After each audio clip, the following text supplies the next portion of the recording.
Selamat berjumpa kembali siswa kelas 11 SMA.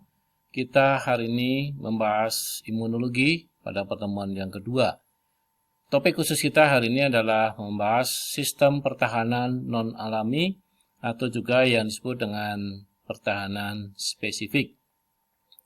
Jangan lupa sebelum lanjut kalian like, komen, share, dan subscribe supaya tayangan ini bisa dilanjutkan dengan tayangan-tayangan berikutnya sehingga membantu kalian memahami materi biologi. Di tengah-tengah masa pandemi ini kalian harus belajar di rumah, tidak bisa bertanya langsung kepada guru. Baik, kita masuk ke materi ya. Pertahanan non-alamiah artinya tidak alamiah itu dimaknai sebagai imunitas atau sistem kekebalan tubuh yang terjadi dengan didatangkan dari luar tubuh. Di sini ada campur tangan manusia melalui berbagai macam rekayasa sehingga kekebalan tubuh seseorang itu meningkat. Kemudian dikatakan pertahanan spesifik, artinya khusus, di mana tubuh memberikan respon atau tanggapan hanya terhadap antigen tertentu, kuman penyebab penyakit tertentu, atau senyawa kimia yang menyebabkan penyakit tertentu. Kemudian ada istilah, di sini dikatakan sensitasi, yaitu merupakan proses yang menyebabkan suatu organisme atau sebuah sel itu menjadi lebih aktif terhadap antigen yang masuk, ya, supaya nanti ketika ada istilah ini kalian juga bisa paham. Ya, pertahanan spesifik ini dikelompokkan menjadi dua. Yang pertama adalah pertahanan humoral dan yang kedua pertahanan seluler. Pertahanan humoral ini dilakukan oleh cairan tubuh yang terdapat di dalam plasma. Di sini bisa kalian lihat di gambar sebelah kiri. Ini adalah sel B limfosit yang di atas. Kemudian dengan masuknya antigen, dia akan berubah menjadi sel plasma. Kemudian nanti dia akan menghasilkan senyawa antibodi. Kemudian yang di sebelah kanan ini adalah hasil pembuatan media di bawah mikroskop preparat untuk sel darah. Kalau pada sel darah manusia, di sini kita bisa lihat beberapa hal, ya. Di sini adalah sel darah putih, sel darah merah yang saya tunjukkan. Tengahnya warnanya lebih bening, ini karena memang bagian tengah itu cekung dari dua sisi. Kemudian yang berwarna biru ini adalah sel darah putih. Kalian tahu bahwa sel darah putih itu ada 5 tipe. Ini ada limfosit, kemudian ada basofil, neutrofil, dan eosinofil. Ini adalah neutrofil, kemudian eosinofil, dan ini basofil. Kemudian yang paling besar ini adalah monosit. Ya, inilah yang bertanggung jawab pada pertahanan seluler. Kemudian ada titik-titik kecil, yang paling kecil di tayangan ini, ya, ini adalah trombosit atau keping darah. Kita bahas yang pertama mengenai pertahanan humoral, ya. Ini dilakukan oleh cairan tubuh yang ada di dalam plasma darah. Mekanismenya adalah di mana sel B limfosit itu akan bertemu dengan antigen. Antigen tadi sudah dikatakan adalah benda asing yang masuk ke dalam tubuh. Bisa berupa sel, virus, ataupun senyawa kimia yang lainnya. Nah, dengan adanya antigen yang masuk, maka sel B limfosit akan berubah menjadi sel plasma. Kemudian sel plasma itu akan menghasilkan senyawa yang kita sebut dengan antibodi. Dan antibodi inilah nantinya yang akan bekerja menghadapi benda asing yang masuk tadi. Di sini satu antibodi hanya menanggapi satu antigen saja. Harap kalian bedakan dengan pertahanan yang alamiah. Di sana juga ada pertahanan humoral.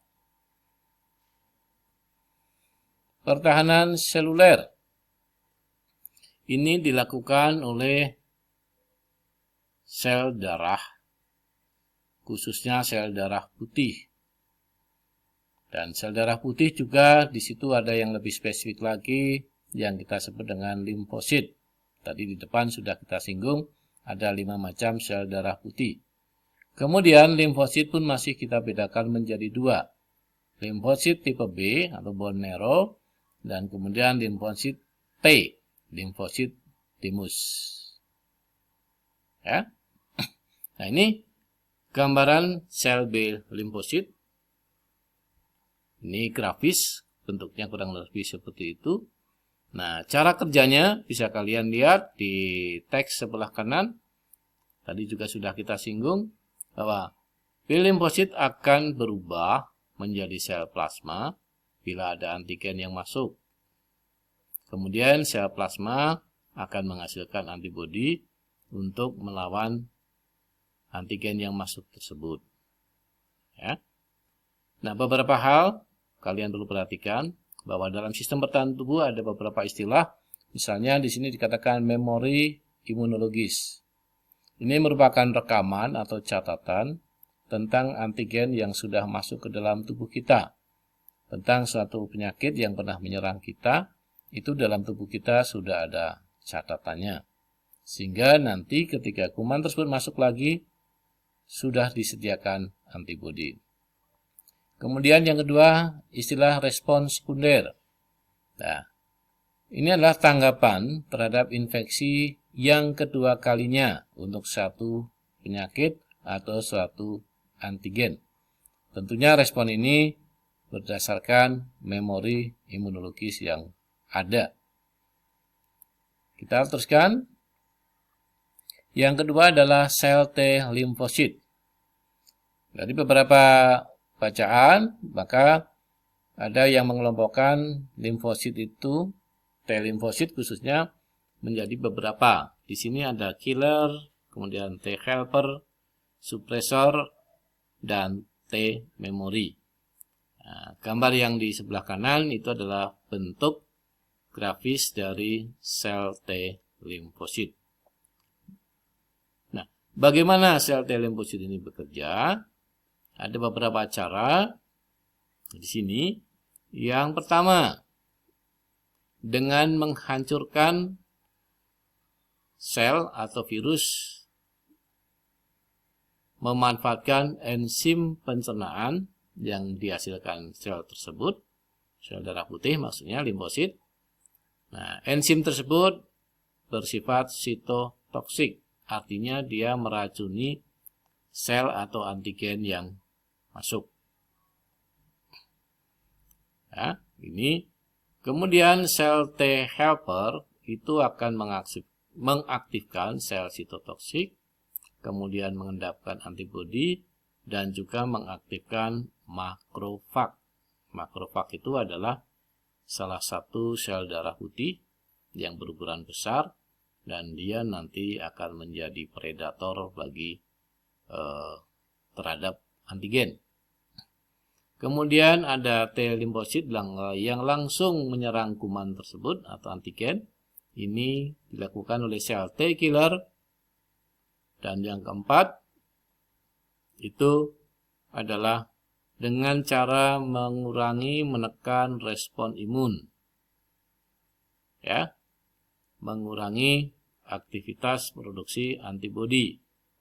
Nah, tahapan yang keempat ini dilakukan apabila infeksi kuman sudah berkurang.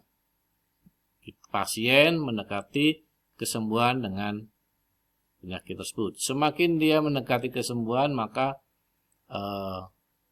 respon imun ini juga akan semakin kecil. Dan yang kelima, itu ada sel T memory yang bertugas mengenali antigen yang masuk, kemudian menyimpannya sebagai memori imunologis. Sehingga nanti kalau ada kuman yang masuk lagi, tubuh sudah siap dengan antibodinya. Tetapi sekali lagi, kuman yang sejenis. Ya.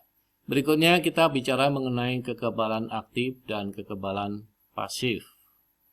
Kekebalan aktif itu adalah yang dibentuk oleh tubuh setelah tubuh kita dimasuki oleh kuman, baik itu kuman penyakit ataupun yang secara sengaja dimasukkan oleh manusia lewat vaksin. Ya. Kemudian kekebalan pasif itu diperoleh dengan cara menyuntikkan antibodi. Ya.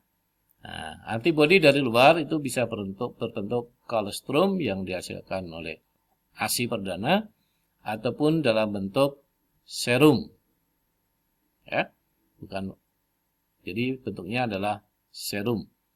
Nah, di tayangan sebelah kiri, baik yang aktif maupun yang pasif, kita bisa temukan ada yang sifatnya natural maupun sifatnya buatan. Ya. Itu kira-kira kekebalan aktif dan pasif. Jadi, mohon maaf, ini di tayangan ini bukan vaksin ya, melainkan serum. Demikian tayangan kita, pertemuan kita hari ini untuk imunologi atau sistem pertahanan tubuh yang kedua. Terima kasih atas perhatiannya. Dan kalian tetap harus belajar di rumah di tengah pandemi ini. Jaga kesehatan, ikuti anjuran pemerintah. Dan sekali lagi, jangan lupa like, comment, share, and subscribe. Tuhan memberkati kita semua.